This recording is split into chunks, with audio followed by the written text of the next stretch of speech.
What's going on YouTube? Uberman here. So today we've got a little bit of work to do.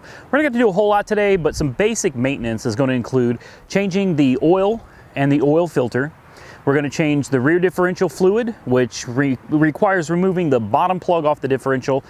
And for anybody just wanting to do this at home, this is really easy stuff you can do. All right, but before you go so far as to pull the drain plug on your rear differential, make sure first you remove the top fill plug. So many times you remove the bottom plug to find out the top one will not release. And if that happens, you're going to end up with an empty differential, a car that you can't drive until you can figure out how to get the fill plug out. So always take the fill plug out first. We're also going to remove, if there's even a thermostat in this truck, we're going to remove it and replace it with a brand new 192 degree OEM thermostat. Well, not OEM, but OE equivalent. 192 degree thermostat. We're going to put new fluids in it. So we're going to do oil filter, we're going to do some fresh coolant, a thermostat, rear differential fluid. We're going to put some oil stabilizer in it, and we're going to change the windshield wipers. And I think that's probably all I have time for today because it is Saturday and we're going to go do some hanging out, maybe do some fishing. But I figure I've got a truck that's been sitting for like 40, well, it hasn't been sitting for 40 years. I've got a 40-year-old truck that I don't know when anything's been maintained, what maintenance has been performed or neglected, and I've just been driving it around like it's a brand new daily driver. So before we go putting too many more miles on it, it's time to start getting some things done. Oh, and before I forget, we're going to change that fuel filter out as well and see if that makes any difference. It's running fine. It absolutely runs great. And then in the near future, we got some more maintenance items. We're going to do the transmission pan with the one that has a drain plug. We're going to do the filter and pan gasket. We're going to replace all of the shocks. Eventually, we're going to redo the whole front suspension. We got a lot of stuff coming in the future, but for today, let's jump into this and get started. All right, so step one after you choose your oil and your oil filter is to remove the oil fill cap. Simple enough, right? Next, we need to climb under the truck and get to the drain plug. All right, so we're under the truck. And we got my brother here who's helping me out today. Say hi, Tim. How's it going? All right, so we're under the driver's side of the truck, and there is your drain plug right there. And then the filter that we're going to be taking off is actually right here where my finger is. It's hard to see because it's a little dark, but there's the filter. And over there is the drain plug that he's going to be taking off. And we've got our big pan right here, so let's do it.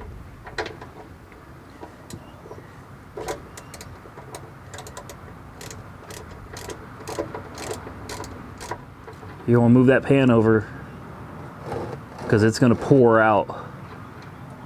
Yeah. Woohoo! That shit almost got me.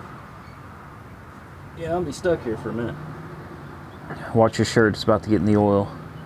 Yeah, whatever. That oil's going to creep after me. I can't stop it. All right, now he's going to tighten it up just a little bit. Yeah, so notice to torque it down so that I don't tear up the oil pan. Yeah, you don't ever want to. Walmart does that a lot. You don't ever want to torque these down too tight. So then you'll strip the bolt. Or warp the pan. That's always fun. All right. Now sometimes you get lucky on this oil filter and you can just reach up there and turn it by hand. Then other times you need a special wrench for it. And it looks like this time we're probably going to need the special wrench. Maybe. Now it's turning.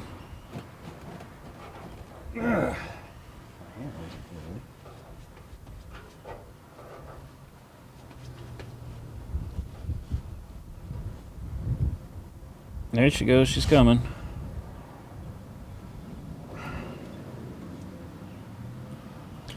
Now, some people put these things on way too tight. There's no need for them to be that tight. They should be hand tight and then just a tad more.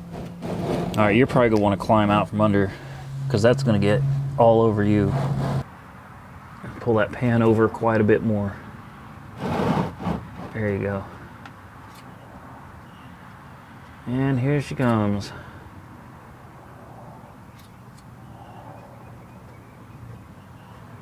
I didn't expect it to be this messy. Should have. And the thread's in deep. It's a big filter. Yeah, the question is, am I going to be able to keep a grip on this thing when it comes out? I hope so.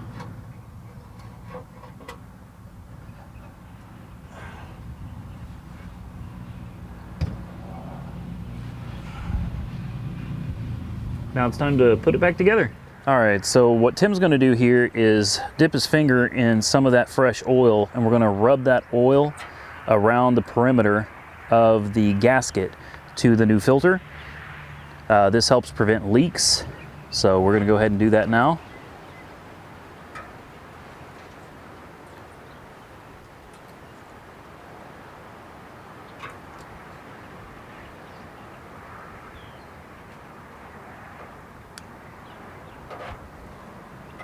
All right, and now we're gonna move back out of the truck to put the new filter on and clean up the spilt oil that's on the exhaust. All right, so before we put the new filter on, it's important to check the old filter like we are right here and make sure that the gasket is still attached to the old filter, because sometimes that gasket will stick to the block and then you'll end up doing what's called a double gasket, and you'll end up spewing oil everywhere and potentially blowing your motor. So since the gasket's already on this old filter and we've checked the block to make sure there's no gasket stuck to the engine, we're good to put the new filter on.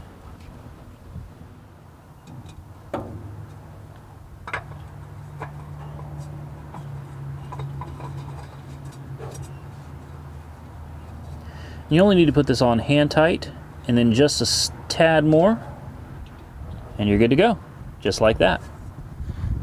All right, so my oil of choice, at least for right now, is Valvoline Max Life. This is high mileage 10W30.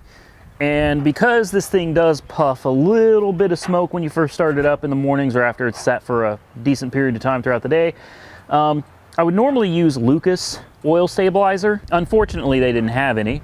So I'm just gonna have to deal with the Walmart version, SuperTech. It's better than nothing. Let's go ahead and pour this stuff in. All right, so first we're gonna put in our oil stabilizer.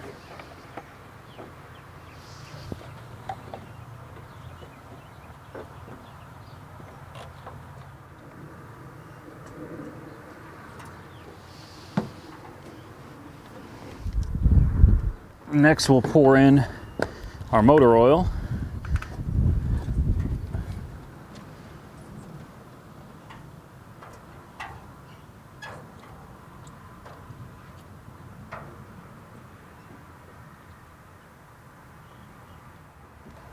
Stop about there. Feels like there's about a quart left.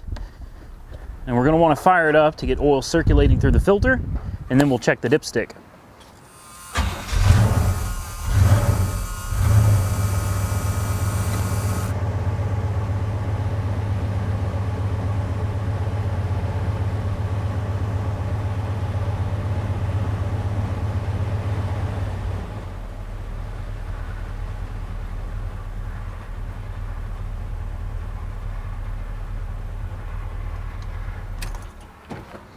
Now we'll pull out the dipstick, wipe it off, and check the oil level to see if we need to add any more oil to the system. And it's still a little bit low.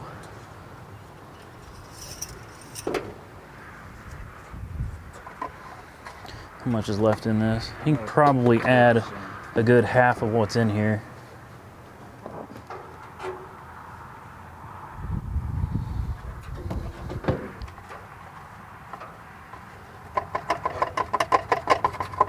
See, now this filter is full. Mm-hmm. The fuel filter's full. It was always empty before. And it's backing up. All kinds of air bubbles and shit. I'll check the dipstick again. I didn't think that was right. And now we're at the full mark. Perfect. And that's it to changing the oil in an old truck. Next, what we're going to do is we're going to remove the PCV valve from this engine. I'm going to run it without PCV valve. What happens is this vacuum hose right here connects to the carburetor, connects to the PCV valve, which connects to the valve cover. This creates a vacuum inside the block that basically sucks out blow-by like an oily residue. It sucks it out and sucks it into the carburetor, which does tend to gum up the intake manifold. It also tends to gum up the valves and the cylinders as well, the pistons. So while PCV is a good thing, personally, I prefer to just put a breather valve on it and let it breathe naturally instead of pulling a vacuum out of the motor. So we're going to cap off this vacuum line. We're just going to pull out the hose off this PCV valve right here because the new valve covers don't come with them anyway. So we're just going to delete that right now. And it is literally as simple as grabbing some pliers, putting them on the hose, and pulling the hose off of the engine. We will disconnect the PCV valve from the hose that it's attached to, like so. We'll just plug it back in. We'll point it this direction. This will still allow the engine to breathe until the new valve covers and the new breather filters come in for it. Next, I suppose we could get a little gasoline all over the place and replace the fuel filter. So what I'm finding interesting about the fuel filter right now is this has been a subject for some debate on the channel. This thing, most of the time, is empty when I've showed it to you guys, and it's been a concern of mine. There's been almost no fuel in it. But now you can't see because it's full. Like, this fuel filter is full to the brim. Very interesting. I'd like you guys to comment and tell me what you think about that, because some of you said the fuel filter was too big, some said that the fuel pump might be going bad, but it looks like a new fuel pump anyway. Now there's a potential that the pump is the wrong one for the car. There's the potential that the lobe is worn out, that the shaft rides on in order to pump fuel. That's a possibility. And if that's the case, we're going to be looking at having to go to a electric fuel pump. There'll be no option other than to go with an electric pump. But it just seems strange that from cold, at least, from a cold start, I haven't tried this out warm, but from a cold start, and definitely with some fresh oil, this thing is full. Like, this fuel filter is absolutely full. But regardless, we said we're going to replace it. We're going to replace it. So let's do that now. Okay, so this is the filter that we're going with. This is an Edelbrock. It's a street fuel filter. I'll show you how it works. It's pretty simple. And this is I don't know what they call it, a bidirectional, I guess you could say. It doesn't care what direction you mount it in. You can put it in this way. You can put it in this way. It doesn't make any difference. It's got a replaceable cartridge on the inside right here. I don't want to touch it. I don't want to get any debris inside of it. But that's the filter right there. It's pretty cool looking. It wasn't expensive. I think it was $11 or $12. The colors... Uh-oh. There we go. I thought I broke it. Okay. So, yeah, it mounts either way, and it's going to go directly in place of this. You can see it's a whole lot smaller, and it's made by Edelbrock, which so is the carburetor. We also need to remember, after pulling the PCV valve, we need to put a plug right here. And I bought a set of these plugs from AutoZone's Help Center, and it's going to be one of these bigger ones. It should be this one right here. You just take that, push it over the front of the carburetor, and you've plugged your PCV valve. Perfect. Okay, so this is full. That sucks because we're definitely going to spill some gasoline, but it is what it is. We'll put a rag under it to catch as much as possible, and then we'll install this new filter. Now, I'm going to hold on to this because I don't know. There should be, I think the fuel pressure on this thing is supposed to be around 7 PSI, so it's not a lot, but I don't want to pop this hose off and have fuel spraying us in the face. Or on your cameras. Yes, Or on my camera. Okay. Plastic. Here we go. Now the Phillips. And what I'm going to try to do is plug this hole so we don't lose any more than we have to. Ready, steady, go. Just like that. We'll pour this into my oil catch pan. All right, now we'll take the new filter and we'll just plug it in here. Bring this clamp up.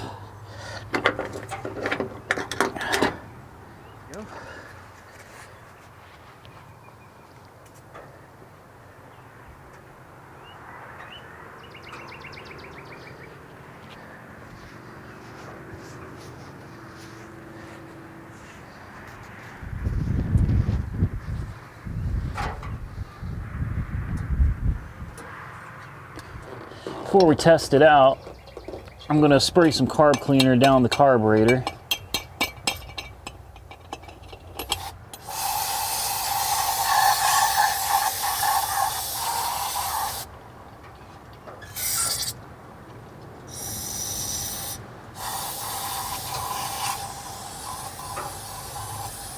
All right, and we just dumped quite a bit of carb cleaner down here, and she's probably not going to be happy when we go to fire her up. But this stuff is dumping down into the cylinders right now. Well, it's definitely pouring in. When I hit the accelerator pedal, it's going to dump into the cylinders, and this will help burn off some of the junk on the top of the pistons.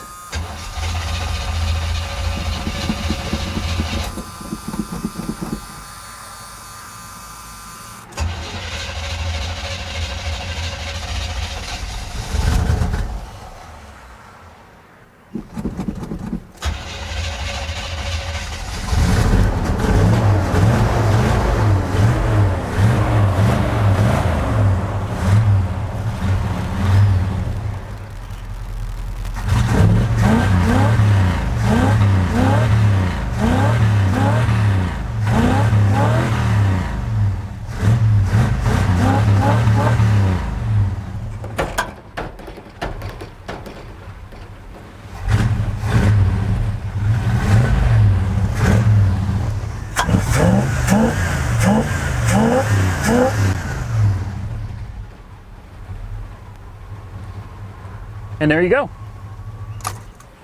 Now, of course, after you run it, you want to check for leaks. Make sure you don't have any gasoline dripping off of here, out of your seal. Seems good. Throttle response is absolutely amazing. You want to cap that one? No, we don't want to cap this because this is how it breathes, and the engine has to be able to breathe. If it can't breathe, it'll build up too much pressure inside. It can start pushing oil out of the seals and gaskets. Ouch. Yeah, you don't want the engine to build up too much pressure. All right, next let's move on to the rear differential.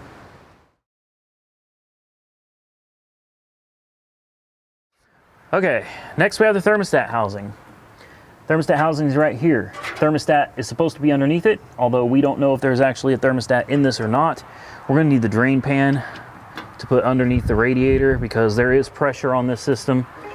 It shouldn't be hot yet. We're still going to put a rag over the radiator cap before we slowly take it off. Relieve the pressure, and it looks like we've got some 14 millimeter, probably two 14 millimeter bolts. All right, we've relieved the pressure of the cooling system. First time taking a look at the antifreeze, and it looks green.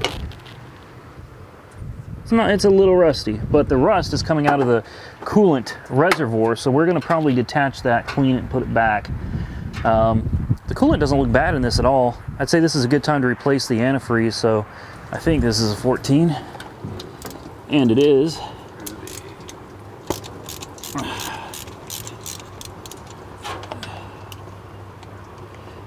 Looks like the hose is in the way. Flat blade, flat blade. It's leaking on that. Okay. Well, it could be that the gauge is not reading properly. It is old. I mean, yeah, it is 40 years old, so it also could be that someone put the wrong thermostat in it.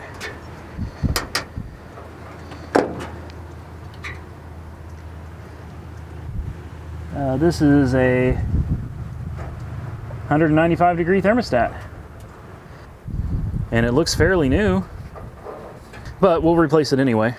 So here's what the thermostat looks like came out of it. Doesn't look bad.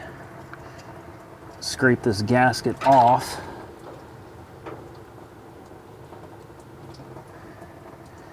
Do I need to go get some silicone? No, I don't like using silicone. Someone, I think, used a little silicone on this. All right, so now we're going to take this brush and we're going to clean the top of the engine here, the intake.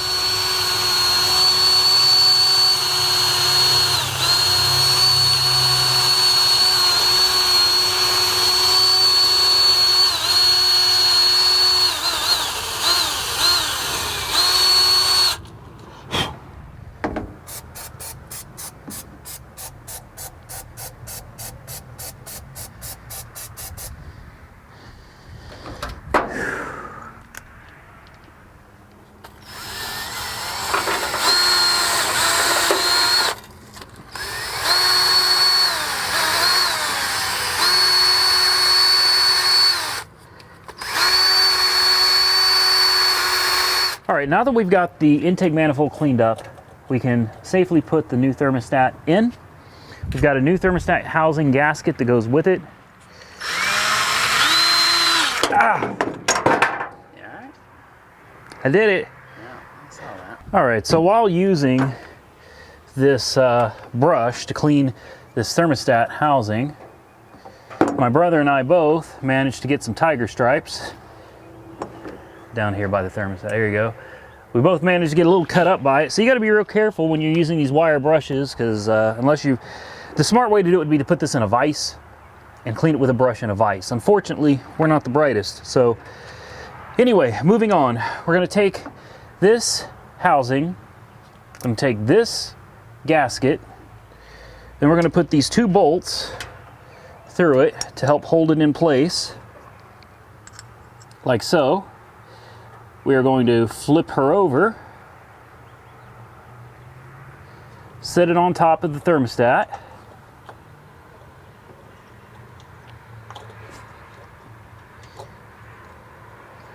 hand thread the bolts,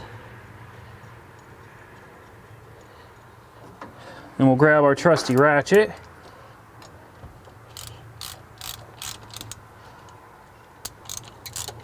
Now, some people like to use silicone on this stuff. I prefer not to. I don't like using silicone unless absolutely necessary, which is almost never. Silicone's tacky.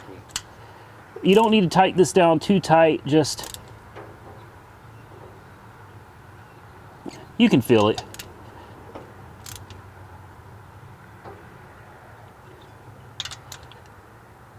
That should be good. Take our hose.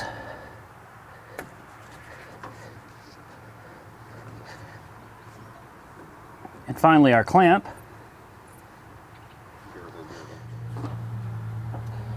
All right, fill it back up with some fresh coolant.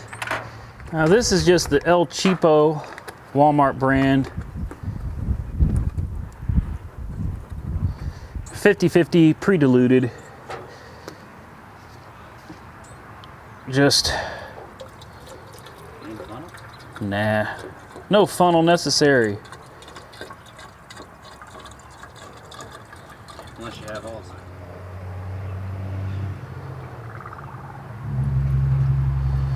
All right, we'll let that bleed down a little bit.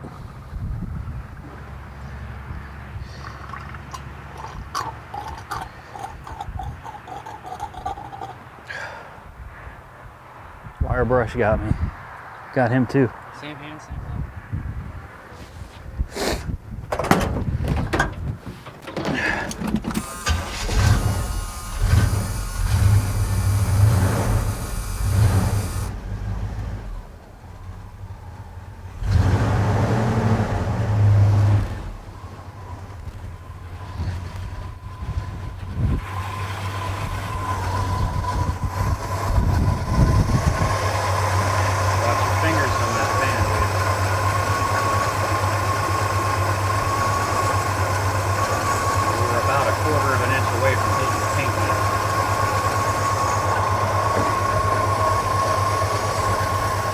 All right, she's full. That's it. Put the radiator cap on, test drive it, make sure there's no leaks, and you're good to go. All right, so that's gonna wrap it up for the video. Unfortunately, we didn't get it's enough. All right, so that's gonna wrap it up for the video. Unfortunately, we weren't able to get to the rear differential, and that is because I thought the rear diff had a drain plug, and unfortunately it does not. It has a fill plug, and a lot of diffs are that way. It's no big deal. The right way to do it is to take the differential cover off, and it's kind of messy. You clean it all out, you put a new gasket on, put the diff cover back on, fill it up. But what I decided to do instead is wait until a new diff cover came in. I ordered one that has a drain plug in it at the very bottom. So in the future, it'll be a matter of simply pulling the drain plug, letting the fluid out, putting it back in, and then filling it back up again. It's gonna make things a whole lot easier in the future, so I'm just gonna wait until the new diff cover comes in. Ran me about 130 bucks. The gasket was about $15 for a factory GM one. So I went ahead and ordered those. As soon as they come in, we will change the diff fluid. I do have a new pan for the transmission coming in that has a drain plug in it as well. So when that comes in, we'll do the transmission fluid and filter, get all that changed out. The thing is running really well. It's driving really well. and what little gas mileage it got to begin with has gotten better. Throttle response is a lot better. So it's coming along. I guess next we'll probably do a tune-up. We'll change the plugs and wires. I also have a brand new distributor cap, a brand new coil coming for it, so we'll end up changing out the distributor as well. There's no particular reason for changing out the distributor other than the fact that I know that it is 41 years old. I don't know what condition the vacuum advance is in, so it's probably, you know, not so great. So I want to replace it with a brand new one that's fresh, along with the plugs and wires and all that stuff.